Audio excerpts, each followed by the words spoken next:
এই ফাইনালি আমরা আমাদের পিকনিক স্পটে চলে এসেছি। এই যে ওইখানে পিকনিক হচ্ছে। আপাতত আমি একাই আছি, আর আমার সাথে যারা এসছে তারা সব আগে আগে মানে সামনের দিকে রয়েছে। আমি আপনাদের সাথে কথা বলছি বলে একটু পিছিয়ে পড়লাম।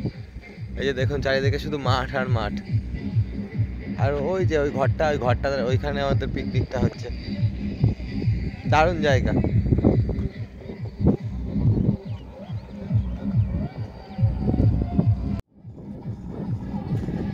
এই যে আমাদের পিকনিক স্পট,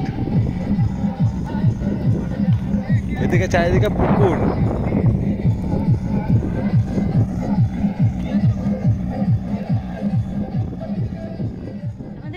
আপনাদের সবাইকে স্বাগত জানিয়ে আমি দীপা আবারও চলে আসলাম নতুন একটা ব্লগের সাথে। আশা করি আপনারা সবাই ভালো আছেন, আর আমরাও বেশ ভালো আছি। দুপুরবেলা খাওয়া দাওয়া সেরে কি করব ভেবে পাচ্ছি না। বাইরে সুন্দর রোদ উঠেছে আজকে, আর আমাদের এই জানলা দিয়ে তো দারুণ রোদ আসে। চলুন একবার দেখাই। আশা করি অনেকে দেখেছেনও আমার ওই চ্যানেলে। তো দেখুন কি সুন্দর রোদ, একদম গনগনে রোদ উঠেছে আজকে। আর এই যে এগুলো না, ওই আমার টাওয়ালটা একটু ভেজা ছিল, এইটার উপরে রেখেছি, এইটাও হালকা হালকা ভিজে গেছে। তো সেই জন্য দুটোই আবার ওইরকমভাবে মেলে দিলাম। হালকা রোদ পড়ছে, শুকিয়ে যাবে আশা করি। দিনগুলো কেমন কাটছে জানাতে কিন্তু কমেন্টের মাধ্যমে ভুলবেন না। ঠান্ডা ঠান্ডা সব কিছুই আছে, প্লাস আজকে রোদ উঠেছে। আপনাদের ওখানে রোদ উঠেছে কিনা জানাতেও কিন্তু ভুলবেন না। তো চলুন আজকের ব্লগটা আমি এখন থেকে শুরু করলাম। আর এখন এই যে রোদে বসে বসে আমি আমার একটু কাজকর্ম করি, তো সেই কারণে আর কি। আর অর্পণ না বাড়িতে নেই। অর্পণ বাড়িতে আসলে অবশ্যই আপনাদের সঙ্গে কথা বলবে। আর ও গেছে পিকনিকে। হয়তো আমার ওই ব্লগের চ্যানেলে হয়তো আপনারা অবশ্যই দেখে থাকবেন যে অর্পণ আজকে পিকনিকে গেছে, তো এখন আসেনি। আর ও কী করছে না করছে সমস্তটাই আপনাদের সঙ্গে শেয়ার করব। তো চলুন এক মুহূর্তে না হয় সেটাই একটু দেখিয়ে দিই যে ও কী করছে।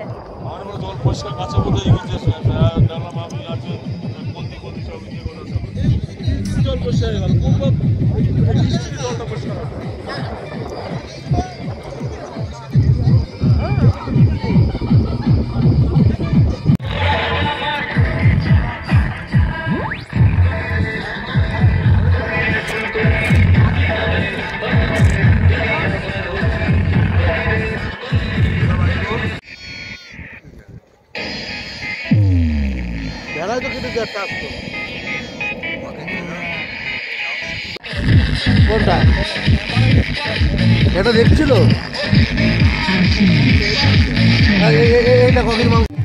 খাওয়া দাওয়া করে আমি একা একাই নৌকায় এসে বসে আছি, আর ওরা সবাই উপরে মানে বসে বিশ্রাম নিচ্ছে সবাই। যেহেতু গান বাজছিল তাই খাওয়ার ভিডিওগুলো দেখাতে পারিনি। এখন খাওয়া দাওয়া কমপ্লিট করে আমরা বেরোবো। বাড়ি থেকে প্রায় 80 কিলোমিটার 85 কিলোমিটার দূরে আমি যেখানে আমরা এসেছিলাম। এই যে আমাদের পিকনিক স্পট, চারিদিকে পুকুর আর পুকুর, আর মাঝখানে ওই ঘরটার ওইখানে আমাদের পিকনিক হচ্ছিল। দারুণ লোকেশন, সূর্য ডুবু ভাব।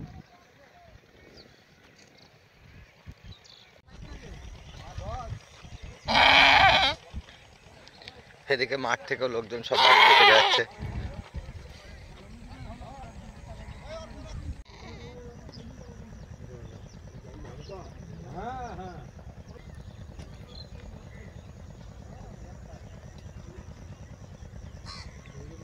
দিকে তো সন্ধ্যা নেমে এলো, প্রায় অন্ধকার হয়ে এসেছে। রোদ তো অনেকক্ষণ আগের থেকেই নেই, তাও আমি এখানে বসে আছি। ঠান্ডা আসছে, এবার আমাকে জানলাটা বন্ধ করতে হবে। তবে একটু আগে না ভাই এসেছিলো, আর ভাই এসে ও হচ্ছে একটা খবর দিয়ে গেল কি না ওরা বিরিয়ানি খায় এখন, আর আমাকে এসে শুধু বলে। আর আমার এখন বিরিয়ানি খাওয়ার প্রতি একটু ঝোঁক নেই। সেই বেশ কম মাস হলো আমি বিরিয়ানি খাওয়া বন্ধ করে দিচ্ছি। এমনকি বাইরের খাবার তো খাই না, আমি টোটালি বন্ধ করে দিচ্ছি। বেশ কয়েক মাস হলো, 5, 6, 7 মাস মতো হয়ে গেল। আর এখন একটু নেশা হচ্ছে কি জানেন, একটু চপ খাওয়ার নেশা হচ্ছে। মাঝে একদিন মধুকার দিয়ে মা আনিয়ে দিল এই পাশের থেকে, পাশে একদিন চপ ভাজে এখান থেকে। তারপরে আর একদিন বেগুনি নিয়ে এসে দিল। এই আর কি মুড়ি দিয়ে শুধু ওই সব খেতে ইচ্ছা করছে। তো ভাই বলল যে বৌদি তো না আপু বলে, আপু যদি যায় একটা জায়গায় মানে চপ খুব ভালো করে, যদি যায় আমি তোমার জন্য নিয়ে আসবো। আমি যে ঠিক আছে, যদি যাও তাহলে নিয়ে এসো, আমার নিয়ে আসার জন্য যেতে হবে না তোমাকে। তো যাই হোক, বললো আর একটা এখানে কোথায় ভাজে লঙ্কার চপ নাকি, এরকম বড় বড় লঙ্কার চপ। যদি ভাজে আজকে তাহলে নিয়ে আসবে। আমি যে ঠিক আছে, তুমি যদি দেখো যে ভাজে তাহলে নিয়ে এসো, আমার বিরিয়ানির লোভ দেখে লাভ নেই। কারণ ওরা নাকি কালকে, আমি যখন কাল এক্সাম দিতে গেছিলাম, ওরা দুপুরবেলা বিরিয়ানি খেয়েছে। আমাকে যে বলছে, আমি আমার বিরিয়ানির লোভ আর একটুও নেই, অনেক কমাস হলো খাইনি যেহেতু, আর লোভও এখন আর আমার লাগে না। আগে তো বিরিয়ানি মাঝে মাঝেই খেতাম, সপ্তাহে 3-4 দিন করে বিরিয়ানি খাওয়া হয়ে যেত, 3 দিন হয়ে যেতই। তো সেই ব্যাপারটা এখন আর নেই।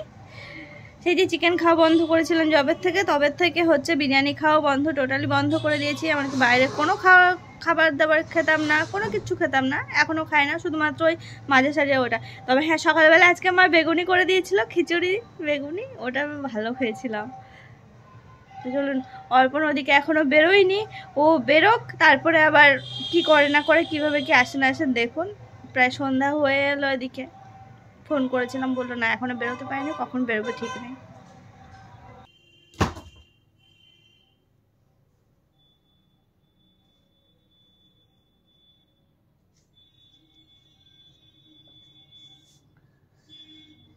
বাবারে বাবা, এতক্ষণ একটা জায়গায় বসেছিলাম, ঠান্ডা বুঝতে পারছিলাম না, একটু বাইরে গেছিলাম, বাইরে থেকে যে আসলাম, বাবা কি ঠান্ডা, আমি তো কাঁপছি পুরো। এখন আমি একটু সবকিছু পেরে পুরে একটু বসবো। এই যে আমি যেখানে শুই, এই সাইডে আমার ওষুধের যেমন একটা ডিব্বা রয়েছে বড় ঝাঁপি, আর সেরকমই এই যে মোজা যেগুলো আর কি লাগে সব সময় এই শীতের সময়, মোজা, তারপরে একটু ঠোঁটে দেওয়ার বোরোলিন, এই সমস্ত কিছু আমার হাতের কাছে সব কিছু রেখে দিই। যেহেতু আমি এখন বিছানাতেই থাকি, তো সেই জন্য সব কিছু হাতের কাছে রেখে দিই, যাতে সব কিছু এক জায়গায় বসে বসে পেয়ে যায়, এদিক ওদিক আর নড়াচড়া না করতে হয়। মোজা তো পরে নিলাম, আরাম করে একটু বসি। আর আজকে একটু শোয়া হলো না, এখন ছোটোবেলা আর শোয়াও হয় না সেরকমভাবে, তাও মাঝে সাঝে শোয়া হয়। আমি যে শুই না তা না, আমি তো শুই, কিন্তু এই কটা দিন এখন আর শুচ্ছি না। এই দেখি একটু শুয়ে শুয়ে যদি কোনো কাজ করি করবো, না হলে আবার উঠে পড়তে বসবো, এই আর কি।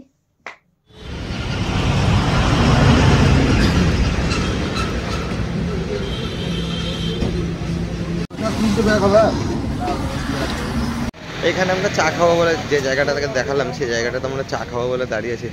তা চা এরা রেডি করতে করতে এদের আধ ঘন্টা 1 ঘন্টা লেগে যাচ্ছে। অনেকক্ষণ ধরে দাঁড়িয়েই আছি, কিন্তু চা দেওয়ার কোনো নামই নেই। ওরা সে হেভি করে চা প্রিপেয়ার করে, ওই জন্য এত লেট হচ্ছে।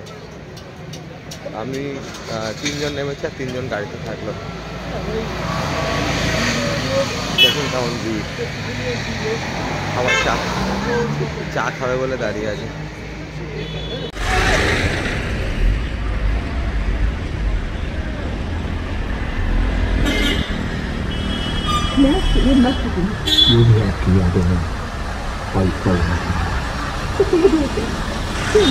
তবে সেই যতই বলি খুব শীত পড়ছে, খুব শীত পড়ছে, কিন্তু এবার আমরা না ব্ল্যাঙ্কেট বার করিনি, জানেন তো, একটা ব্ল্যাঙ্কেটও বার করতে লাগেনি, পাতলাটাও বার করতে হয়নি, মোটাটাও বার করতে লাগেনি।